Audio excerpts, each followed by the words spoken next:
Hey guys, Danny Johnson here, and today we're going to be changing the oil on this 2015 Yukon Denali 6.2 liter. And so the process is the same for the other trucks, even the 5.3, the Tahoe and Yukon and all that. So what we've done is we've lifted right here on the support beam, right on the frame, and we've put a jack stand under the frame too. And we're going to leave both of those in place just for extra safety. And sometimes you can even squeeze under here without even lifting if you feel comfortable doing that. But it's nice to have a little bit of extra room. Now from inside, you're going to want to pull the hood latch here. And what we're going to do is remove the oil cap, and that's going to help everything drain better. Okay, so here we are. We're just going to twist this counterclockwise. And it just kind of twists and comes out. And as you'll see, it has on here our SAE rating of 0W20. And it's asking for Dexos approved oil. Now I don't want anything to get into here, even though we're in a garage, it shouldn't be that bad. I just like placing the cap back on here, but now it's vented and that's going to help with the draining process. So here's the oil I purchased. I got this at Costco. They have a good deal on the 6 quart boxes. However, our Denali here is going to take 8 quarts. Sometimes it's even 8.5 is the recommendation. So anywhere over 8 quarts is what you're looking for. So I like buying these in the 6 quart boxes, and I'll just use a full box and then 2 more, and then another box, and then the other 2, and by then I'm ready to buy and exchange my inventory and get more oil and start over again. But that's the best way to do this. So anyway, right here you'll see that Dexos approved mark right on it. And it'll also say on here, for GM vehicles. So once again, look for that Dexos label, and also the newer engines with the variable valve timing, direct injection, everything, they use more oil and they have a higher oil capacity. So make sure you check on how much your vehicle takes. I was actually quite surprised to see mine was in the 8 to 8.5 quart range myself, and so some people are messing that up and running their trucks too low on oil. I also went with the Wix filter. I've had really good luck with it on my truck, and so I went with this one again, and it's built for full synthetic oils. Also, one thing to mention is I just got back from the store not long ago, so it is nice to have the vehicle warmed up. You don't want to work on it directly then. You want it to cool just a little bit so it doesn't come out scalding hot and burn you, but this is nice and warm still, and so the oil is going to flow a lot better. Okay, so to give you a reference point, this is the driver wheel here, the front wheel. And as you come across in the back here, you're going to find the oil filter and then the oil drain plug. So this is the oil pan right here. And so we're going to have our drain pan here to catch it in. And I like having some paper towels because inevitably it splashes a little bit. And so the first thing we're going to do is take a 15mm socket and put it right on here. Okay, so counterclockwise would be up this way. Okay, so as I'm unthreading this, I'm applying slight pressure back towards the oil pan so that it doesn't just pop out. And then right here, as I feel like it's going to come out, I'm going to pull away. And you can see how far that shot over here. Now, also, as this drains, it's going to work its way back towards us. So I'd put the pan as far over as it is right there, and then just know it's going to be working its way inward as this drains. So see as it drains how now it's going to come pretty much just straight down. So you want to make sure that your pan isn't left all the way over there. Now I do like how GM has the oil pan and the filter next to each other, so you can now remove the filter and it'll still fall into the same pan. That's very nice. So what we're going to do here is just grab onto this and turn it counterclockwise. And there is a wrench for this that I'll show you if this is on too tight. Oil filter wrench for removing that. But we're going to go ahead and break this loose going counterclockwise. Okay, so here's the way the oil filter wrench works. So here's your oil filter, and you'll take this belt, and you're basically going to wrap it around the oil filter, and then it comes back and goes back into the tool like this. Okay, so now as you tighten it by just pulling on the strap, you'll see how it gets tighter and tighter. And so now, when you go to turn this, it'll tighten up and it'll grab the filter and twist it. Okay, so you want to make sure you're going the right way though, because this is going from the bottom, and so this would be tightening it. So you would want to make sure that it's on this way.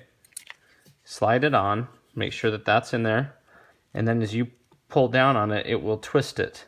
And so that is how you're counterclockwise twisting the oil filter back off. Okay, so it's all about tightening this belt up and putting it in that groove, and then as you twist it, it'll take the filter off. Now do not use this to put the filter on.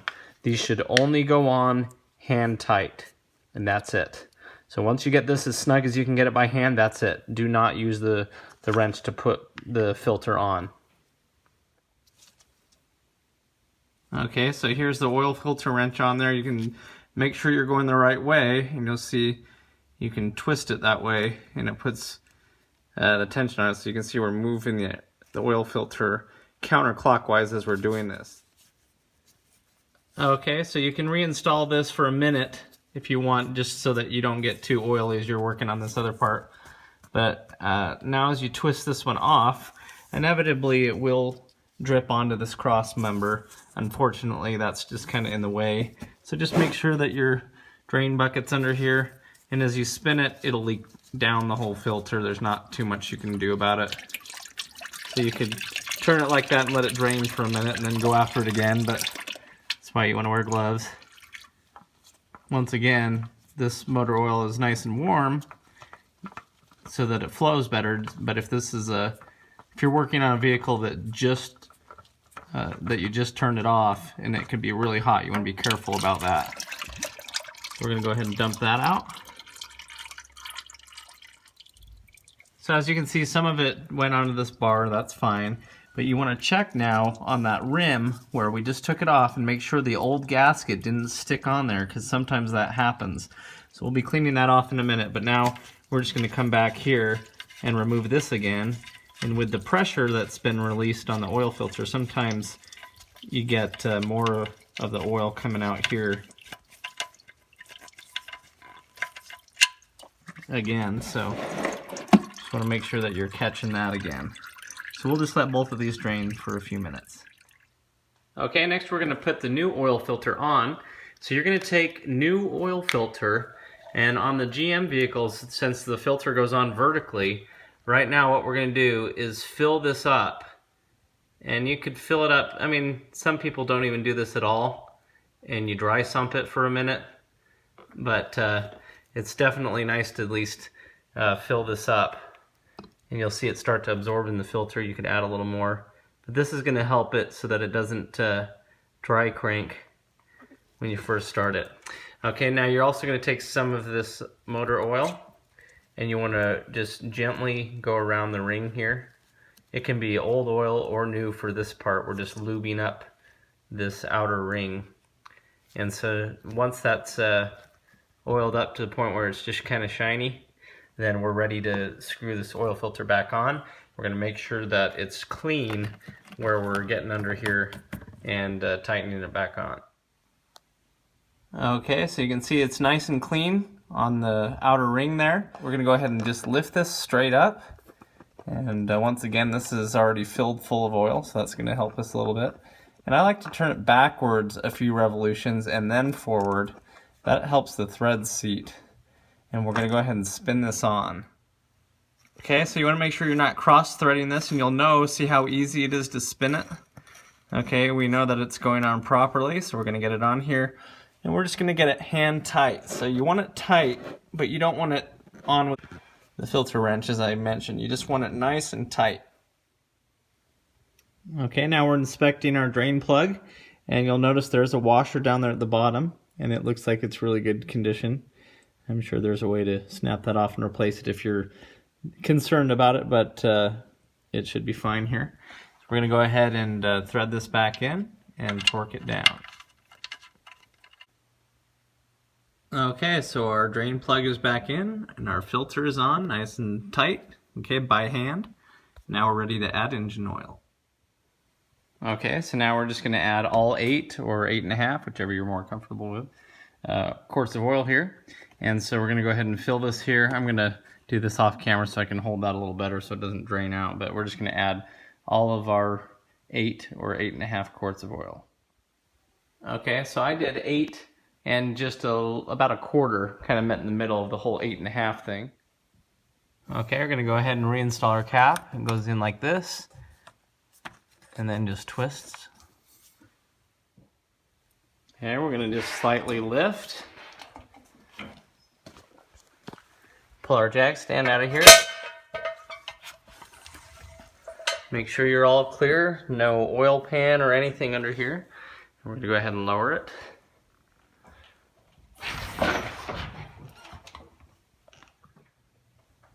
Okay, so now make sure your garage is vented. We're going to go ahead and start this up.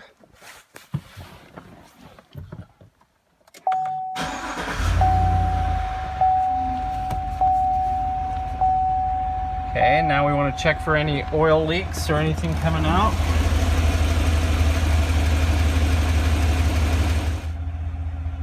Okay, so now we're checking our engine oil pressure tune, make sure that it's within range. And now we're going to use these arrow buttons as well as the check mark button to reset our oil capacity. And now you're just going to use the button to scroll downward until you get to the engine oil life. Here it is. So we're going to use the right arrow key. And now it's just going to say reset. So we're going to go ahead and reset that to 100% oil life remaining. And then you can hit the left button or even an up, whatever you want to get out of that. But now we're back to normal. We have 100% oil life. Okay, now when the engine oil is warm, we're going to go ahead and pull the dipstick out. We're going to wipe it off on this rag completely so that it's dry. Okay, now we're going to put it back in.